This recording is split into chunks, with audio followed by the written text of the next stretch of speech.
قالوا له انت بتعمل ايه؟ قال له انا جعان.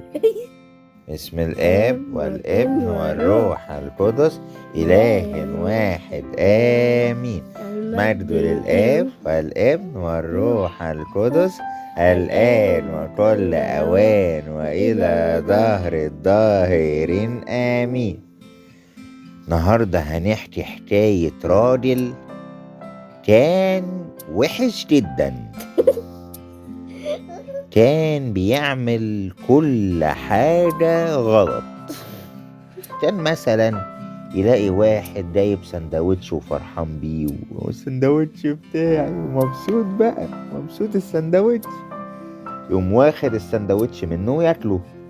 الله، انت بتاخد السندوتش بتاعي ليه؟ قول له ايه عايز ايه؟ انا جعان. كان يخاف منه ويمشي.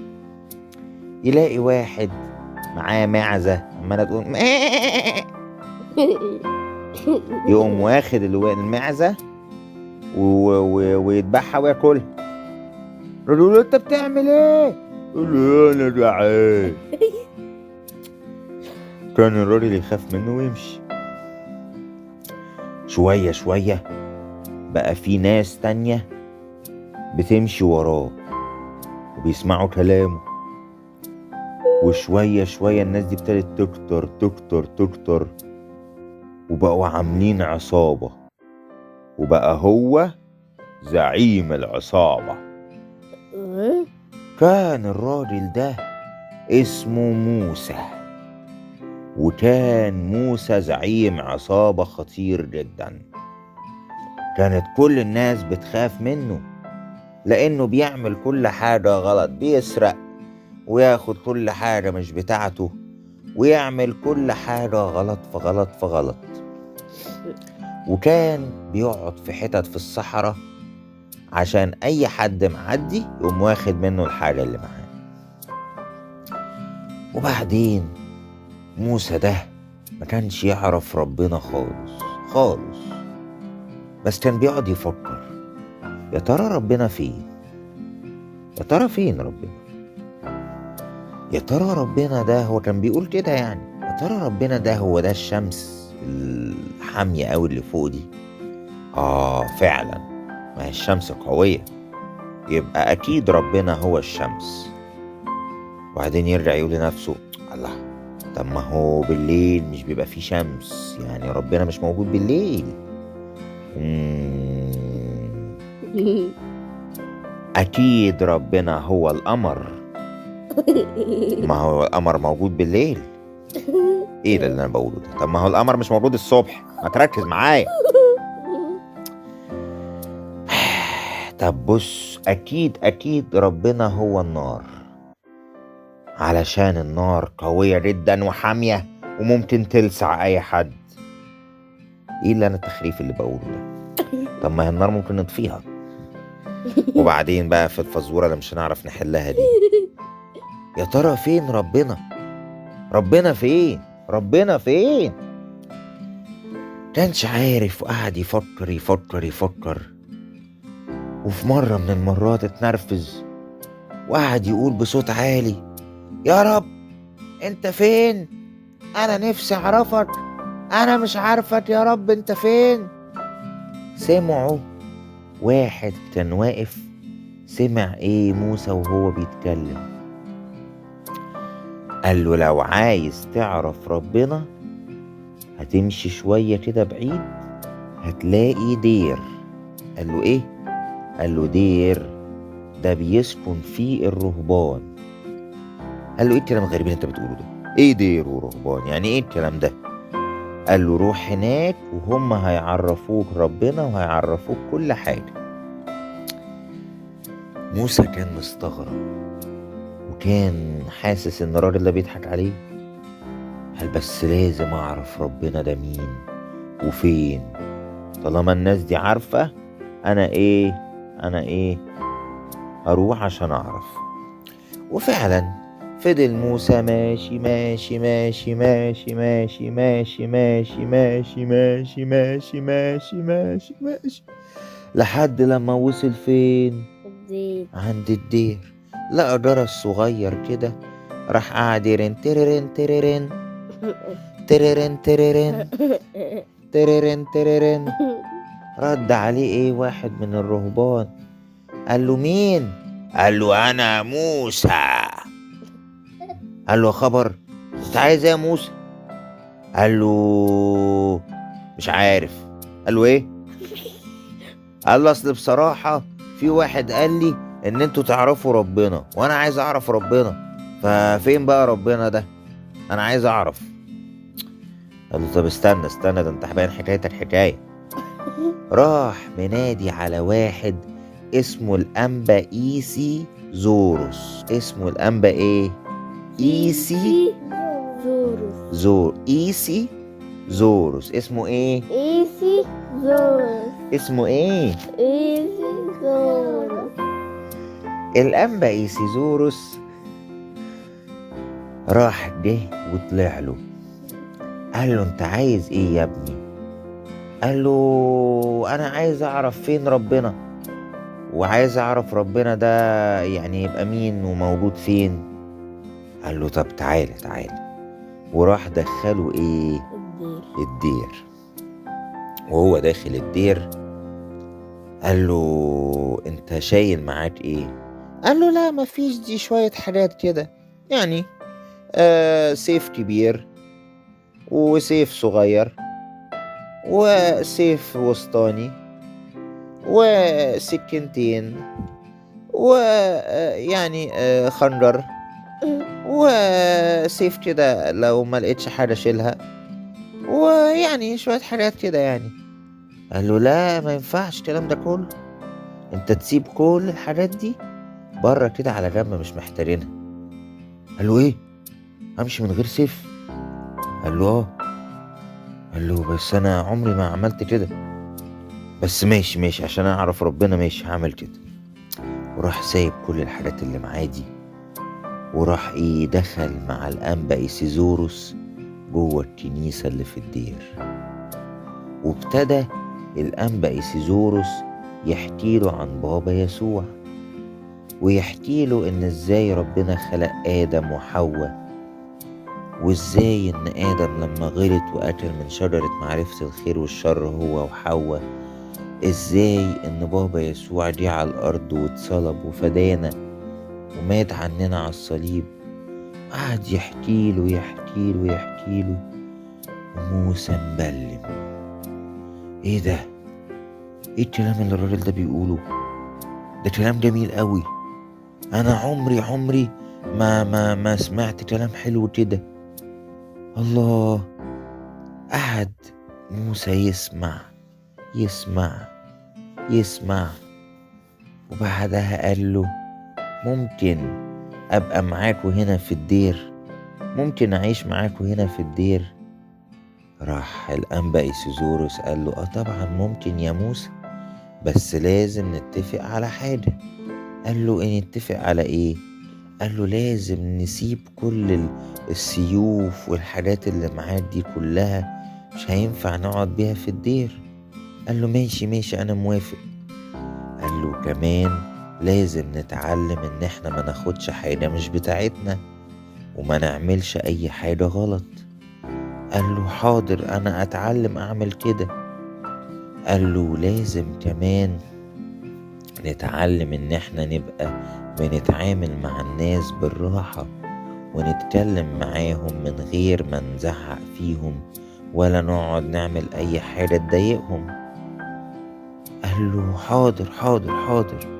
الأنبا إيسيزوروس فرح بموسى جدا وقال له انت شاطر خالص يا موسى. وابتدى موسى يتعلم الحاجات الحلوة دي ويتعلم ان هو يبطل الحاجات الوحشة. وبعدها راح قال الأنبا إيسيزوروس انا نفسي اتعمد. فراح قال له وماله، بس في حاجة مهمة، انت لازم قبل ما تتعمد لازم تعترف بكل الحاجات الوحشة اللي انت عملتها، زي كده لما نروح عند ابونا ونعترف. قال له ايه؟ قال له حاضر. وفعلا موسى قال له حاضر. وفعلا موسى ابتدى يعترف بالحاجات الغلط اللي عملها، وعشان ربنا بيحب موسى جدا، وعشان يعرف أبونا ده وكل الرهبان اللي في الدير قد إيه موسى ده هيبقى حد حلو قوي، راح ظهرت لوحة كبيرة كده مليانة حاجات كتير غلط من اللي موسى كان بيعملها. وكل حاجة موسى يقولها يلاقوها إيه؟ بتتمسح من اللوحة. كل حاجة موسى يقولها تتمسح من اللوحة، لحد لما كل اللوحة دي اتمسحت وبقت بيضة ونضيفة وجميلة. كل الرهبان فرحوا جدا جدا، وموسى اتعمد وبعد كده بشوية كمان طلب ان هو يبقى راهب زي الرهبان، وفعلا بقى راهب وبقى يلبس زي الرهبان وعايش زي الرهبان. وكان موسى في الأول بياكل كتير جدا جدا جدا، كان ممكن ياكل في اليوم الواحد خروف بحاله. فالأنبا إيسوزوروس قال له بص يا موسى، مش هينفع يبقى راهب بياكل كتير قوي كده، احنا لازم نتعود ان احنا نقلل الأكل بتاعنا شوية شوية. قال له يعني نعمل ايه؟ قال له بص، هنجيب شجرة تقيلة كده، غصن كبير كده، ونحط الناحية التانية في الميزان قدامه الأكل اللي انت هتاكله، وكل يوم قبل ما تاكل توزن الأكل ده بالغصن ده.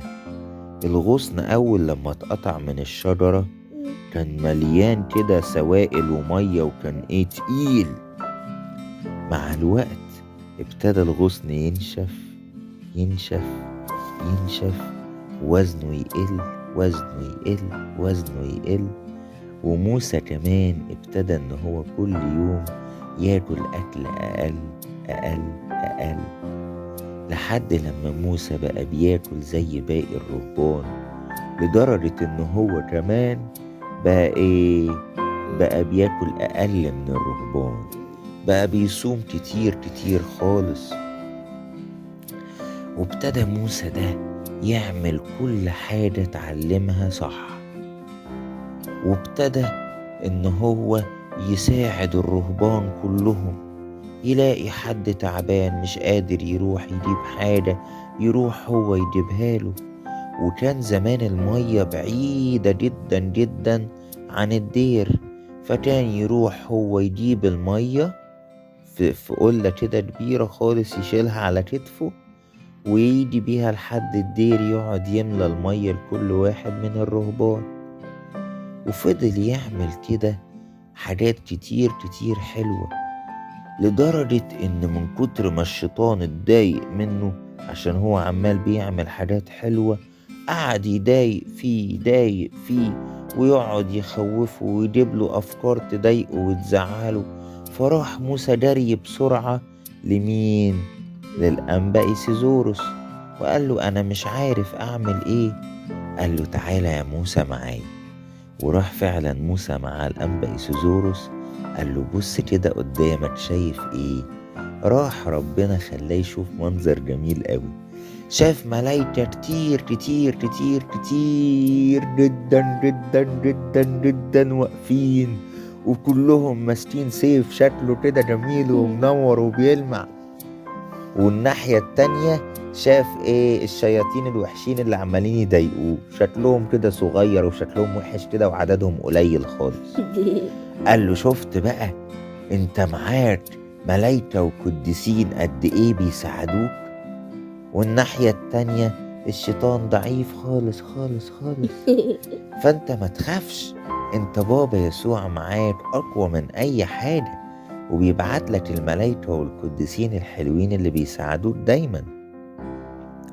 موسى اتشجع وانبسط وكان فرحان جدا من الكلام ده، وابتدى ان هو يتعلم ان هو ما يخافش خالص. وقعد يعمل حاجات حلوة كتيرة جدا لحد لما بقى قديس عظيم جدا، وكمان بقى شهيد. لأن في ناس وحشين هجموا على الدير وقعدوا يموتوا في الرهبان، وكان موسى من ضمن الرهبان اللي ماتوا في الدير، واستشهد على اسم بابا يسوع، وبقى شهيد عظيم في الكنيسة اسمه القديس الأنبا موسى الأسود، عشان هو لون جسمه كان غامق شوية. هو قديس عظيم قوي اسمه الأنبا موسى الأسود، وكل الناس بقت بتحبه وبتتشفع بيه دايما وبتطلبه. عشان كده لو شفنا حد وحش، ممكن الحد الوحش ده بعد كده يبقى حلو خالص ويبقى قديس جميل في الكنيسة بعد كده. مش شرط أي واحد وحش يفضل وحش على طول، لا، ممكن بعد كده يبقى حلو ويرجع يبقى حلو ابن لربنا. وتوتة توتة خلصت الحدوتة. وفي آخر الحلقة مش هننسى نسلم على أصحابنا أصدقاء حلقة النهاردة. من اسكندرية مصر: إليانو أبانوب، مارلي عماد، مايا عماد، فلوباتير رزق، رافي هاني، فلومينا هاني. من هولندا: روسندا ميلاد إبراهيم. من أستراليا: آن ماري صامويل ولوقا صامويل. من ألمانيا: إرينا جورج. ولو عايزين تكونوا من أصحاب الحلقات الجاية، ابعت لنا في الكومنت اسمك والمكان اللي انت منه، ونحب نشوفكم دايما مع إصدارات كوبتك سمارت كيدز ذكية ومليانة باللعب والمفاجآت والحاجات اللي بتعلمنا عن طقس الكنيسة والقديسين والأسرار. نشوفكم الحلقة الجاية. باي باي.